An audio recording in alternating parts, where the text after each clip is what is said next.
دا غواړې زه دا غواړم چې ګوره موږ خو یو روجه ونیوله غواړو چې دا نن روجه چې دی دې نه دوه جوړې کړو دې نه درې روجې جوړې کړو دې نه څلور نو بس یو کس زیاتوه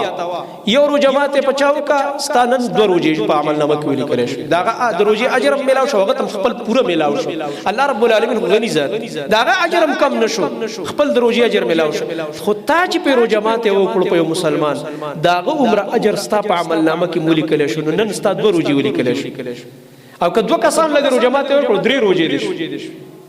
که درې کسان لږ روجه ماته ورکړو یو د خپله شو درې هغه څلور روجې دي شو داسې ورپسې ځه چې څومره کسانو سره ته دا ښېګړه کولی شي او دا روجه ماتي دا ته ورکولی شي الله رب العالمین تعالی په دې باندې اجر درکوي د الله نبي صلی الله علیه وسلم فرمایي من فطر صائما كان له مثل اجره غیر انه لا ينقص من اجر الصائم شيء چا چې د روجه ماتي پروګرام وکړو د روجهدار دپاره او هغه ته د روجې د ماتولو دپاره څه طعام ورکړي دا واخله په دې روجه ماته کا کجوره ده نور خوراک څښاک دی دا ورله برابر کړي د الله نبي فرمایي دغه انسان د دې روجه دا چاله چې روجه ماته ویوړو داغه د روجې اجر الله د عمل نامه کې ولیکي او داغه اجر هم د روجې کم نشي هغه ته الله رب العالمین پورا اجر ورکي بل زما محترم ورونو د سلف حالات کوم وګورو د صحابه کرام رضی الله عنهم زموږ د امت چې کوم مشرانو هغه به دا کار کوو چې هغه به وي د خپل روجه ماتي سړو مسجدونو ته وړل مونږ خو صرف ښځې بچو سره کینو بس خپې راتاوي کړو دسترخوان هغوی له به دې مزه نه ورکوله چې دې سره موږ روزانه طعام خورو دې ښځې سره هم ناست او بچو سره هم ناست نو هغوی به وي د خپل خوراک راواخسته مسجد ته به راغله او دا هغه عادت دی چې دا موږ نه ختم شوی پخوا ګوره دا عادت به ډېر زیات ستاسو خیال دی که نه دې کلو کې به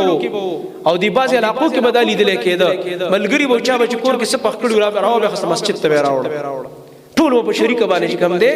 روجه ماته و نه یې کې به دا و که څوک مسافر به راغلی او که څوک غریب به د محلي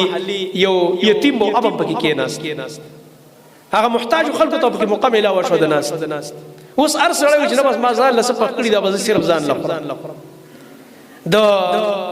ابو السوار العدوي رحمه الله مبارك رازي فرمائي وكان رجال من بني عدي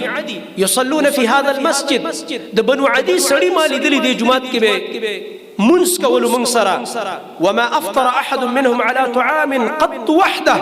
اچا بزان لرو جماعت نه کو بس صرف ځان خپل طعام تکيني إن وجد من يأكل معه أكل وإلا أخرج طعامه إلى المسجد فأكله مع الناس وأكل الناس معه ويدي بزان سر خپل طعام راواخست مسجد تبروتل او چې کوم مسافر بو هغه مراوني ولو کې بینو د محلي کوم غریب بو هغه ته دروازه ولر راځه نن ما سر جماعت او کوم مسجد ته راوست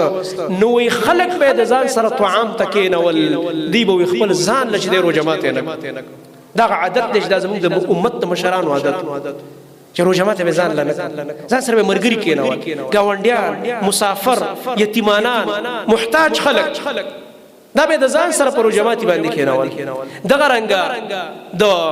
عبد الله ابن عمر مبارک رضی الله تعالی عنهما دا د عمر فاروق رضی الله عنه زوی دی ډیر لوی صحابي دی ډیر بهترین عالم مو د مبارک راضي وې د بزان له روزه ماته نه کو د ترتیب بداو چې په کور کې به کله د روزه ماته کوو خامخا به د اهتمام کول چې یتیمانان او مساکین به راغوښته او ځان سره به طعام ته کېنول او د کور کې د کور والو ډیوټي لګولې و لکه کور کې چې کومه لکانو ډیوټي لګولې چې تاسو به روزانه مال روزه ماته له کسان راولي چې ما سره طعام خوري کچرته وای په کوم ورځ باندې